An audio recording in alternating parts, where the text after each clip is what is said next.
So we knew that we had to move to electric just to conserve fuel, but also it made economical sense for us to go to electric because total cost of ownership on an electric vehicle would be much lower than a petrol scooter. You mentioned it's a natural evolution. I kind of think of it as sort of a backward integration, right? I mean, you started with, rentals and then sharing and then manufacturing your own bikes. I mean, there's so much of optimism and there's so much of potential that's actually taking shape right now. True. It's not out of the ordinary to see EV bikes on the road, right? They're gaining ground very quickly and so on. Yep. So right now we are approaching about 5 to 6% of the two-wheelers being sold, but it's still, scratching the surface. There are three factors that are still holding back a little. One is the range. Range anxiety is a massive thing. Second one is service. The last thing is Hello and welcome to the Startup Operator Podcast. I'm Roshan. Our guest today is Varun Agni, who's the CTO and co-founder of Bounce. A few of you may recall, we've had Vivekanand, the CEO, on the podcast a couple of years back. So I discussed what has happened in that time with Varun. We discussed the EV industry, the challenges and opportunities at this point. And some of you may know as well that Bounce has pivoted more than a couple of times. They were called Wicked Rides earlier, a bike rental service. Then Bounce, which was a last mile mobility solution. And now Bounce Infinity, which is an EV brand. This was a fascinating conversation. We spoke about a lot of the technology, manufacturing, science and development aspects of things, while also covering distribution, infrastructure, adoption, government policy, and so on. Very wide-ranging conversation. And if you are mildly interested in any of these things, this could be a nice deep dive and could set you off on a rabbit hole of sorts. So, with that said, let's get started on this episode.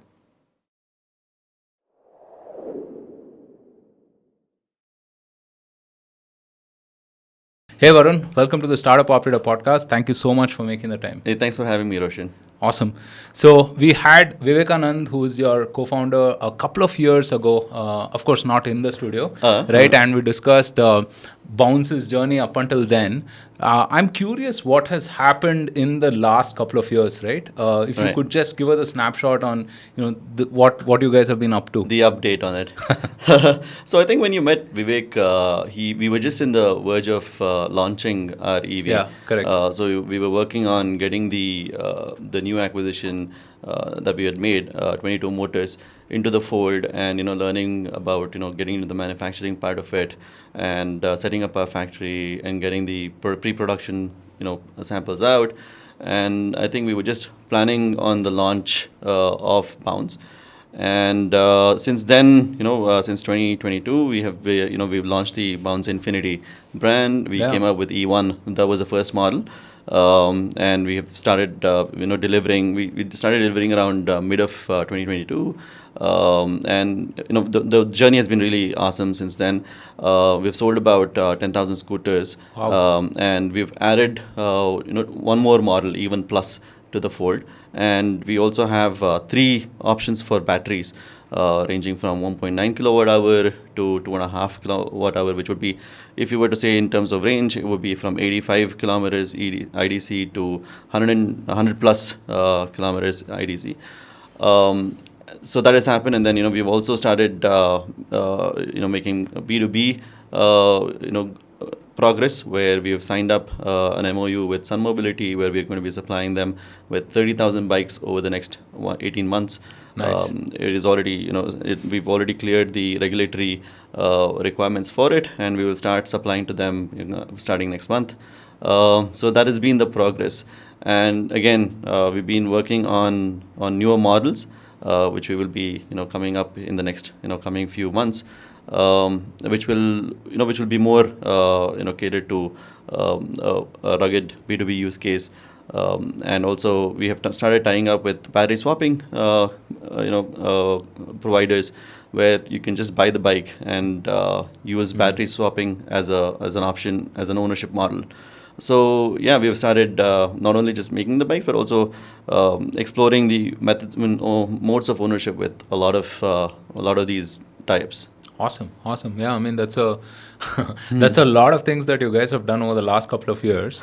I think core to Bounce is this quality of innovation, right? You guys started out as Wicked Rides, which Yeah. was bike rentals. Right. Then you pivoted to bike sharing, Right. and then you became an electric mobility company, right? I mean, these are like three different businesses in that sense, right? So I want you to talk us through these pivots. How do you manage these pivots? I mean, at least from the Yeah. outside, it looks kind Correct. of effortless and seamless, right? But what goes into managing these pivots? Yeah. See, again, from an outside perspective, it looks like a pivot, but to us, it was evolution of our business, and it didn't happen overnight, and it didn't happen without context. Right. So again, coming back to the Wicked Ride, when we started Wicked Ride, the idea was to bridge the gap between aspiration and affordability, where we wanted super bikes and we wanted to experience. I remember you guys had this place in Indranagar, and I would always slow down, check out all the cool bikes, and ride past it. Right. So we all loved the big bikes, and we couldn't afford it, of course. Right. And we felt that there is a clear gap in aspiration and affordability here in India, and then we thought that it would be a great idea to have that accessibility to something aspirational, and that's how Wicked Ride was born. And when we were running Wicked Ride business, we realized that running a fleet takes a lot of effort. It takes a lot of manpower. We were really struggling with even just key maintenance, like handing over the keys to the customers, getting it back. And when we were looking at Wicked Ride, we also knew that this business was something that wouldn't scale much, but renting out scooters is something that we could definitely scale out much more large. The smaller commute kind of vehicles, that was a much more scalable model, and we knew that we would get into that.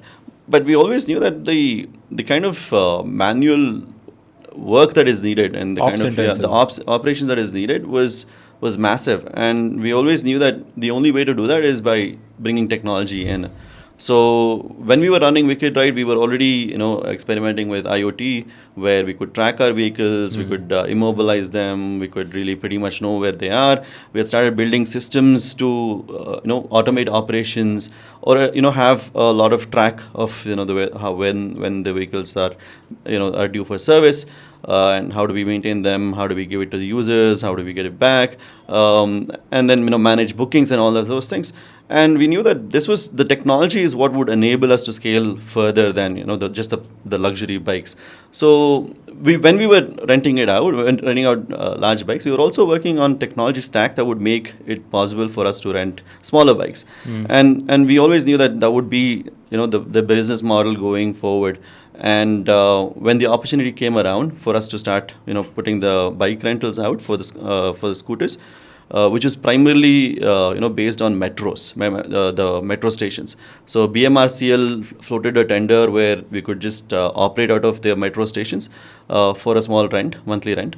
And that felt like a right thing, right timing for us to explore the last mile and first mile connectivity. Because Bangalore, is a large city, and when metro came around, one of the biggest problem was that metro couldn't reach everywhere, and the first mile mobility. The first mile and last mile was actually not even a mile; it was 6 kilometers. I mean, an average commuter would take 6 kilometers to get to a metro station, and then 6 kilometers from a metro station to their destination.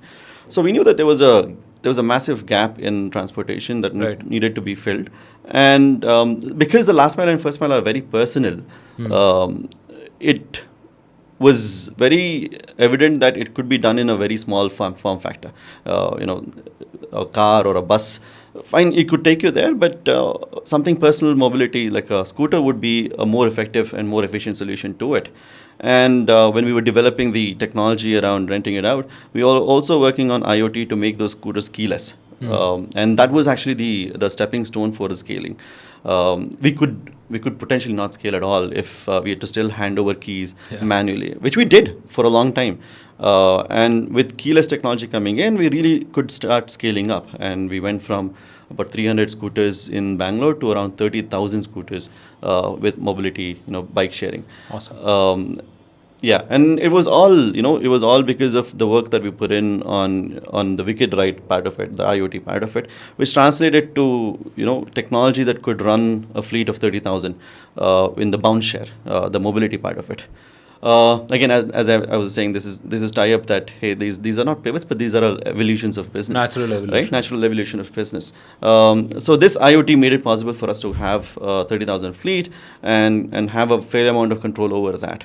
And one more thing that we realized, so all these 30,000 scooters were just petrol scooters, and we were having problems with it. So one was clearly the theft of fuel. That was really bothering us. We tried a lot of solutions to safeguard the petrol. What ended up happening was that the damage that was being done to the scooters to steal petrol was worth a lot more than the petrol Than the itself. fuel itself. So the fuel we would lose about 100 rupees worth. The damage was around 3,000, 4,000 rupees worth. So we knew that we had to move to electric, not just to conserve fuel or just get away from the pilferage of that, but also it made economical sense for us to go to electric because the cost of total cost of ownership on an electric vehicle would be much lower than a petrol scooter. Right. But when we were looking for electric vehicles back then in 2019-18 timeframe, we were not happy with the choices that we had. It was all, most of them were just Chinese imports that didn't really have a good shelf life. The asset value, the asset was, we couldn't recover the asset value before it just pretty much broke apart on the roads. And that was one of those things that drove us to start working on our own scooter. So we had the learnings of 30,000 scooters being on the road. We knew what Indian roads were like. We knew what kind of abuses these scooters go through. What kind of body or what kind of chassis is required to withstand those abuses and those road conditions. And we started designing our own electric scooter to really give us that edge on the form factor. And this, see, again, when we are running the rental, the mobility business, it all boiled down to how long your asset lasted. For us to recover the cost of the asset, it was necessary for the asset to run the entire course of the payback period. And when we were designing the electric vehicle, that was the forefront of it, like the reliability of this asset over the course of its usage, to last beyond like 100,000 kilometer kind of a timeline. And again, for mobility, that 100,000 kilometer would be like done like this. So we were not in the our utilization was not small. We were doing about 100, 200 kilometers a day. So we would go through that very fast. Right. And we needed to do that to sweat the asset and get that, the payback period, the payback on that asset investment. So when we were designing the electric vehicle, that was one of the forefront of our requirement, where the reliability, the sturdiness, and longevity was baked into the design. And when COVID hit, we pretty much stopped our mobility operations. Nobody was going anywhere, so clearly the requirement for a mobility company was becoming lower and moot. So when we had that the break in the business, we were introspecting on okay, what can we do with this, right? Like, so we have all this technology built, we have all these assets that we have built across over the time. What do we do with this? So that's how the idea of manufacturing came in, where we could capitalize on the design and the work that has gone into building our own electric scooter and actually open it up to consumers. Right. We had the design, but we lacked the manufacturing muscle, and that's when we started having conversations with multiple manufacturing companies, and we found an amazing fit with 22 Motors, who was who had already designed an electric scooter, and they had set up a manufacturing facility in Bhiwadi near Manesar. And they had a good supply chain figured out, and then we felt that this would be a great marriage for us to come together on the mobility company, which had its requirements and the understanding of the Indian roads and Indian ecosystem, and manufacturing muscle that 22 Motors brought in. So around 2021, when COVID started, the India started opening up, we started putting together the team to start manufacturing these scooters. We ran a lot of tests before we started opening up and taking bookings. We had the factory is very well set up. The QA is paramount. We tested the scooter for 100,000 kilometers. We put it through a very stringent testing called PAVE PAVE test, which just pretty much pushes the vehicle to the limits. It pretty much is a very, very bad patch of track where you can pretty much accelerate your scooter's usage in very few kilometers. Like 1,000 kilometers there is equivalent to around 30,000 kilometers on the road. So we put the scooters to those tests. We made samples, pre-production lots. We put them through tests, and then when we were finally ready, we started launching this scooter, and that's been the journey, at least till the last time you met Vivek. Yeah. No, it's amazing. I mean, you mentioned it's a natural evolution. I kind of think of it as sort of a backward integration, right? I mean, you started with rentals and then sharing, and then you're manufacturing your own bikes. Right. I want you to take a step back and perhaps address this, right? I mean, you've used every roadblock as an opportunity to kind of reinvent yourselves, right? I mean, the whole business as such. And, there could be entrepreneurs who are listening to this who are perhaps facing a similar challenge right now, right? I mean, their core business doesn't seem to be showing that kind of pull, right? Or perhaps, there's some kind of disruption and they're thinking about what next, right? What are some 2 or 3 things that, they can use to sort of get to that next level? I mean, what did you and Vivek sort of discuss? So I think what we did well is we thought well about future in advance. I mean, we thought about things in advance. While a lot of people when COVID especially hit, a lot of people thought that it's going to be like a 2-month or a 3-month kind of a thing, and then we'll be right back to normal life as life as usual. But when we saw this coming, we actually kind of realized the intensity of it. Like we thought, okay, this is going to be life changing for a lot of people. So you guys were paranoid. Yeah, I think that's true. The paranoids do survive, and and sometimes you need to put that hat on. Of course, it's not something that is that you always put on, because without optimism, you really don't see growth. But without paranoia, you miss. You miss challenges from a mile away. Yeah.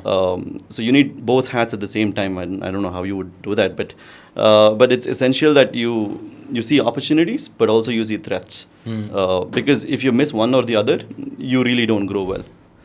So I think the advice is that, I mean, while you're looking at just the opportunities, you also just have to keep an eye out for threats, especially from a mile away, because sometimes it's very evident, and as founders, we sometimes are blind to it. It's not that we don't see it, or not that we don't think about it, but we hope for the best. It's in our nature. I mean, we are risk takers. Otherwise, we would be doing a 9-to-5 job. Right. We didn't get here by being being like a person who would retire with a gold watch, but it does help once you are at the stage where you are making decisions which could potentially gold watch on a plant, actually. I know this guy. I mean, it's very sad to talk about it, but 20 years in a company and they gifted him a plant. Oh wow! Wow. Yeah, think about it, right? Wow. Honey, 20 years in this company and I got a plant for you. Wow. To At show, least right? an Apple Watch. It's not gold. It's not a gold watch. Yeah, crazy. Wow. But EVs, right? I mean, they've changed quite a bit. I mean, the market itself has changed from 5 years to even 2 years when you guys really start shipping and so on, right? I mean, there's so much of optimism and there's so much of potential that's actually taking shape right now. True, I mean, it's not out of the ordinary to see EV bikes on the road, right? They're gaining ground very quickly and so on. Yep. So if you look at the market today, right? I mean, where is the EV market at right now? What are the opportunities and challenges that you see? Right. So again, I'll start with the past. So this is like Gen 3 of EVs in India. The Gen 1 was the lead acid EVs. I don't know if you remember them. No. They were lead acid batteries, the one that would go into inverters. Uh-huh. There were two-wheelers that you would put the lead acid batteries in, Okay. and they were slow, they were unreliable. Lead acid gives me this picture of that Amaron battery. That It is huge exactly that, yeah. thing, right? Yeah, I mean- that huge thing, that is exactly what went inside a scooter. Oh, wow. Yeah, yeah. That was a Gen 1 where Right. it was completely unreliable. It would just fall apart in like months. And a lot of people, early adopters, burned their hands on it. It was fairly expensive too. It wasn't cheap. And that was a Gen 1, and that kind of left a bad taste in the in people's mouth on EV. The Gen 2 is direct Chinese imports. The ones that would come in containers. You would see various brands looking exactly the same. That's because it came from the same company, and they were just put together here and Branded, basically. branded. Yeah. Again, that also left a bad taste in the mouth of people. The reliability was low. The and so on. reliability was low. It was not meant for Indian roads, and Right. and it was very visible if you were to own one. The Gen 3 is what we are experiencing now, where a lot of the Lithium ion. yeah, lithium ion batteries, and more importantly, scooters being made for India, made in India. This is what has took off now, and the last two ones were very small numbers. They didn't have really a good growth in sales, or they were neither long lasting. But this Gen 3, where we are seeing scooters being made in India, made for India, this is something that is going to last longer.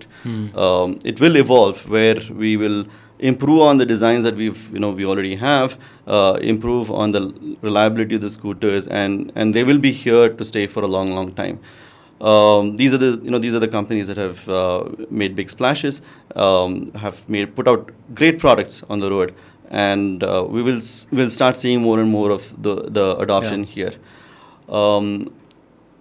Primarily, even though we are seeing a good growth, it is still a tiny percentage of the consumption of two-wheelers in India. Right. It is 5%, which is not nothing. It is I great. mean, India is the largest two-wheeler market. Yeah, so, yeah. 5%. Right of now, a we are lot. approaching about 5 to 6% of the two-wheelers being sold, Right. being electric. But it's still, scratching the surface. And there are three factors that are still holding back a little. One is the range. Range anxiety is a massive thing. People are still worried about petrol scooters. I know what I can do if I run out of petrol. I know where the nearest petrol bunk is. If I don't know, someone will show it to me, and I can just go fill it up and then go right back on my way. That is one major factor that is still holding people back from adopting EV. The second one is service. People are still not entirely certain as to how EVs, EV companies service their scooters, and how many people would stand behind the warranties. How will the batteries perform? What happens when the battery runs out? And what am I looking at? As an owner, maybe like 3 years or 4 years down the lane. Yeah. That is something that's still holding a good amount of people back. And the last thing is financing. This is again, we have come a long way. But banks are still apprehensive about what happens to EV. Let's say if you were to repossess, what is the resale value of an EV? Kind of financing and resale value just ties up together. This is another apprehension, which is like people stopping people from wholeheartedly adopting EVs. Where people are going, okay, fine, if I buy an EV and if I wanted to sell it, let's say 3 years or 4 years down the lane, will it have the same resale value that I would expect from a petrol vehicle? Like people who have Activa today, they kind of have a very good understanding of what they can sell it for, or maybe Splendor, or so. But EVs, they still are it's apprehensive. I mean, the adopted market is tiny, and then the used EVs market is even tinier. So people are not entirely certain as to how this would play out. I think this is these three things are something that are still plaguing people's mind, and if addressed, the J curve of adoption would manifest itself. What we are looking at 5%, it could become 50%, 70% very soon. We are doing something on the range and all three of these things. Yeah.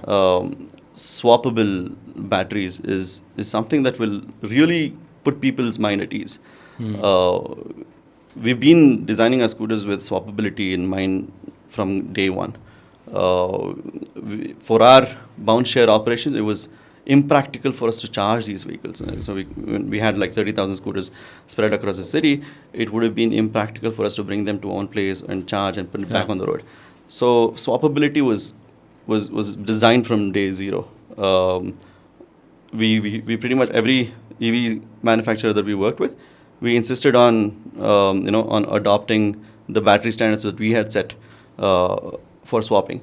And we've done about 100 million kilometers on the battery that we have on our scooters now. And I believe that with battery swapping, a lot of that range anxiety goes away, where you don't have to worry about how far you can get with your EV. It would work very similar to petrol, where you just go swap out the battery and then you get full battery in place of your empty battery. That also solves for your second problem, where the uncertainty about the battery life, so you don't have to worry about it, because you always get a new battery when you're out of juice. And also on level of the cost of ownership drops dramatically, at least the upfront cost, where if you buy the battery and the bike today, half the cost of the bike is battery. So we could potentially reduce the cost of the battery, cost of the bike, the scooter, by half if you were to do the battery as a service, where you operationalize your expense and kind of pay by the kilometer or the usage that you do, and then the bike comes to you at half the cost. That is something that we are working on releasing. So we've tied up with a lot of the battery swapping players, and then we will be releasing a scooter where you can just buy the scooter and battery as a service for the rest of the scooter's life. That really opens up the door for a lot of people, where affordability is a real problem. In India, the statistic is that only 18% of people have access to private mobility, private transportation. So really? Yeah. 1.4 billion people. Is that households or like individuals you're talking about? Individuals. So 18%. So if there is a scooter in the household, the entire household counts as people with access to mobility. So what we are looking at is, out of 1.4 billion people, almost 1 billion people without access to personal mobility. And a very big factor. India, we sell a lot of scooters, but we still are at that tiny percentage in ownership. In places like Southeast Asia, Vietnam, Thailand, that percentage is around 60 to 70%, where those many households have at least one scooter in their house, have access to that personal mobility. We are yet to grow, and one of the biggest challenges, of course, is the affordability of it. Petrol scooters will never come down to that price point, because it is expensive to build them, and and petrol itself is expensive. So it's just not about buying a petrol scooter at an affordable price, but also being able to afford running it for at the cost of fuel. But electric vehicles today, with the advancement in battery technology and the ecosystem that we are using from the two-wheeler manufacturing already, electric scooters today are already more affordable than petrol scooters upfront, right away. And with the battery removing battery from the equation, making it a battery as a service, we cut the price down to half. So what we do is not just make it affordable to people who are already buying scooters, but also open the door for people who are not able to afford scooters before. Right. And when you have mobility, you also open up job opportunities. Right? Like when people move, when they have access to mobility, you actually open up opportunities. So someone who's been offered a job in factory who doesn't have an ability to go there. Now you open up that. You open up opportunities and ways to make livelihood. you can actually, really pretty much see a lot of economic growth with access to mobility. Right. So mobility is also freedom, right? Mobility is freedom. It. Yeah. I often have this debate with another friend of mine who keeps touting public transport, right? Which is good. I mean, I think it's fine, but then if you look at an aspirational nation, right? I mean, like ours, right? Everyone's trying to get to that next level and so on. You can't pitch public transport to these folks. I feel like you can't compare apples to apple like Singapore and New York and someplace, even Bangalore, correct. right? Because, I mean, all of us have experienced that. I mean, when we first got our bike and theoretically we felt like we could go anywhere, do anything, sort of, right? I mean, people aren't going to skip that for sure, right? And I think... So I bought an Activa maybe like 4 or 5 years back, I think, right? And that time I paid about 85, 86. And EV scooters at that time was 1.3, 1.4. Yeah. Right? Yeah. I think that gap is bridged, right? Because your Activa sells for a lot more now. It's 1.05 on board right now. Yeah. And I mean, if it is, wow, you know your numbers. And if it's swappable batteries, right? EVs are going to be actually cheaper than... your petrol variants for sure, right? We could look at, EV as low as 65,000 rupees. Wow. Yeah, upfront. That's awesome. Yeah. So how are you going to set up this whole battery network? I mean, I kind of imagine, I mean, you could perhaps use kiranas and so on and so forth, right? I mean, like give them a battery to, sort of retail or swap, basically. So we are now tying up with partners. So we already have established players like Sun Mobility, Battery Smart, Volta, already who have started working on the network. So we make our scooters compatible with these people, especially Sun Mobility. We already have that the work done. It's already certified by ARAI and ICAT, and then we can always we'll start selling the scooters by themselves in next few months. So it's already there, and why reinvent the wheel? Like when the network is already there, we will become partners with these with these companies which have set up fantastic networks, and enable people to have choices between these networks. When depending on the city that they are in, or the region that they are in, one network could be more comfortable than the other. So we will we'll work with these people and enable mobility through that. Right. Long term, if you think about charging infrastructure, right, I think which is something we can't escape, right? Because whether it's charging, servicing, it will require some kind of infrastructure development as such. Right. How do you see this, coming together? Because the government can do only so much, right? Do you think that private players will sort of get together, evolve common standards that you guys can all collectively utilize and sort of do something about it? There's something called UEI or something that's coming up, right? United, what is that? It's the UPI equivalent for EVs, basically. Yeah, so we covered that in one of the roundups. I mean, perhaps early discussions on that. So it's like a common standard for all EVs in terms of, just having this network and infrastructure and whatnot, right? Yeah. I'm in the swappable and portable side of things, so I'm not going to start making arguments for you for charging. I'll always be on the other side of the debate on the table. Swappable side. Yes. So, see, one more thing is, so in India, the people who would benefit the most by moving to electric are the new to work or students, because upfront cost is lower, the cost of running is lower. But the problem is they stay in places where they don't even have place to park, let alone charge. If in EV, one of the biggest, the problem is that you have to plug it in, and you need to have a charger. You need to have access to electricity wherever you park. And that is a challenge that a lot of people cannot overcome, because if you're staying in a hostel or a PG, they hardly let you park the scooter in their PG, let alone give you access to electricity to charge it. Right. So that's where portable and what batteries... if you come back really, really late in the night? So that's where portability plays a large role, where you can pick up the battery, charge it in your room, and then come back and put it in your scooter and just go on your way. And again, swappability is also, it'll also play a huge role, wherein we can enable people who don't have access to charging to still be part of the EV system by swapping the battery out, or having portable chargers where you can charge it in your house, your office, a cafe, anywhere. So our chargers are like very tiny. It's compact. You can put it in the trunk along with the battery, and then pretty much charge it wherever you can, wherever you want, like a cell phone. Right. So that's going to play a massive role. And the fast charger, I mean, if that was your question, it has its challenges as well. The infrastructure that is needed for, let's say, charging large number of scooters or even cars is very taxing on the grid.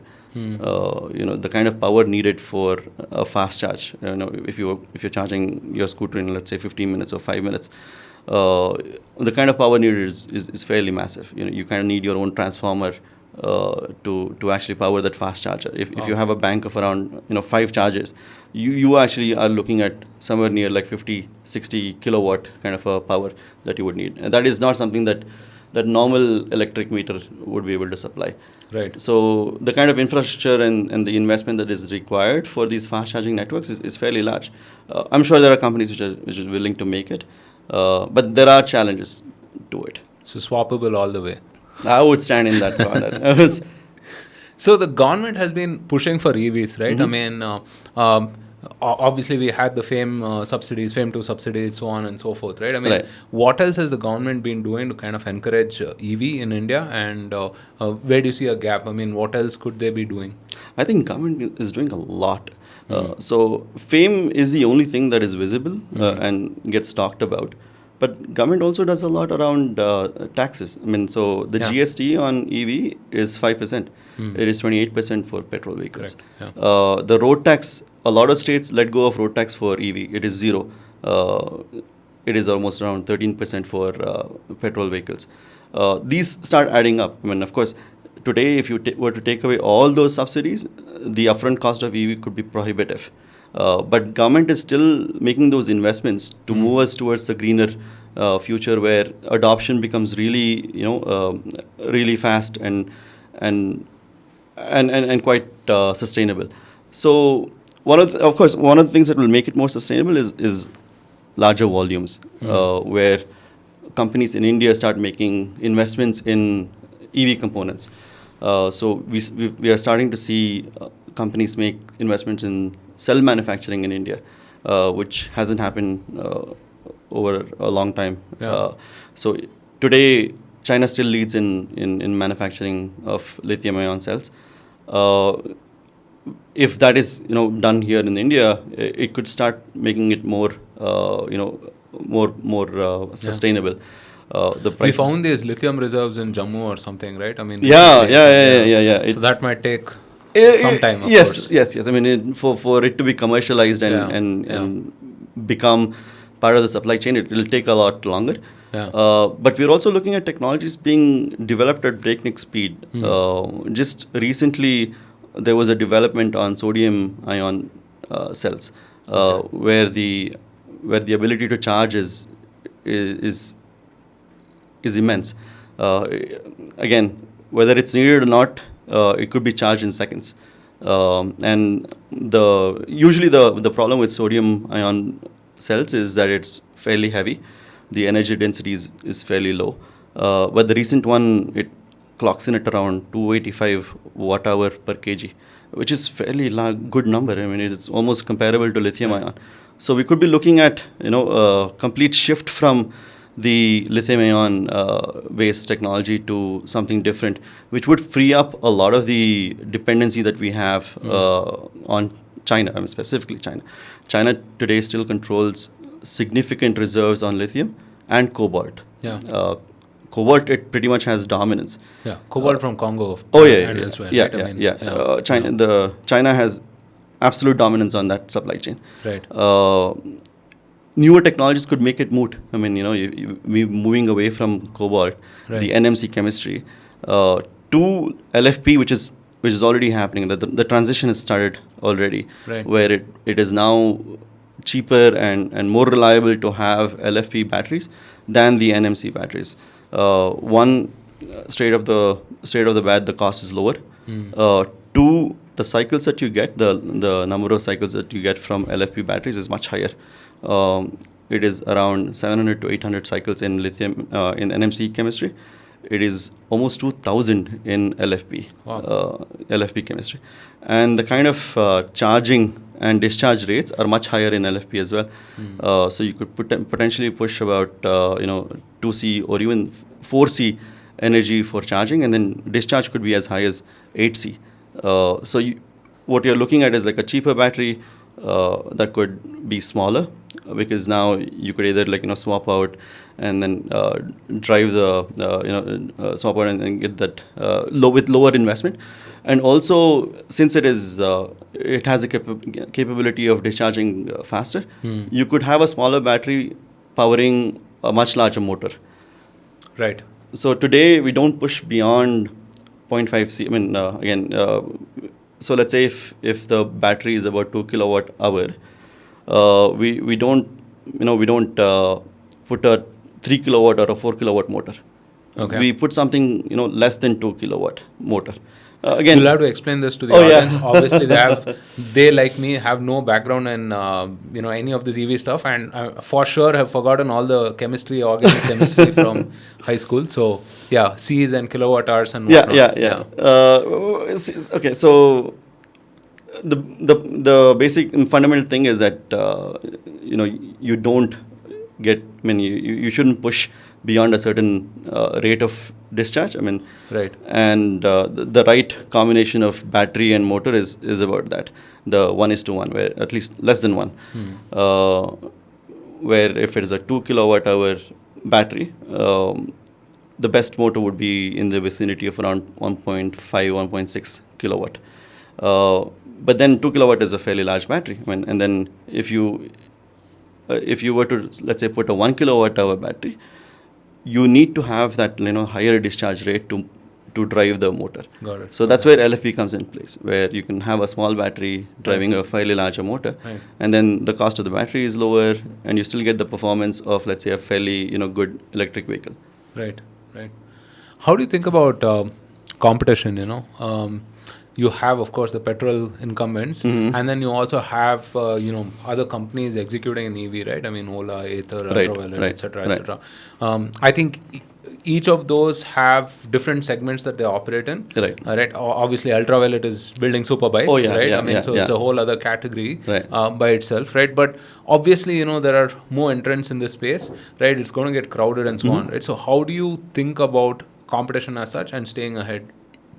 So as I said, EV versus petrol is a bigger competition than within EV. So we still are at 5%. So you still have 95%. Oh yeah. And even in the EV, something that we've carved for ourselves is the swappability and the portability. It is going to, it is very important for people. So Ola, Ather, TVS have fixed batteries. It is not accessible for someone who doesn't have a parking space, who doesn't have electricity coming to their parking space. So portability and swappability is still something that is very critical for people to adopt it, and we are one of the only ones there, who offer swappable and portable batteries. Right. So we have that entire thing, where we can definitely make a mark. Right. So let's talk about this new entrant into the space, okay? So imagine that he or she is listening to this podcast, right? They want to build an EV bike. What does it take to build an EV bike? I mean, short of joining Bounce, of course, and working with you, right? But if they want to build this, I mean, what is the 101 of building a bike? It helps to have... see, the thing is, it's not even just about the building of the bike. I mean, building a prototype is fairly easy. And it's actually a dime a dozen. You can get the prototype done, work put in and get the prototype done in a fairly short amount of time. The challenging part is actually transitioning the mindset to manufacturing.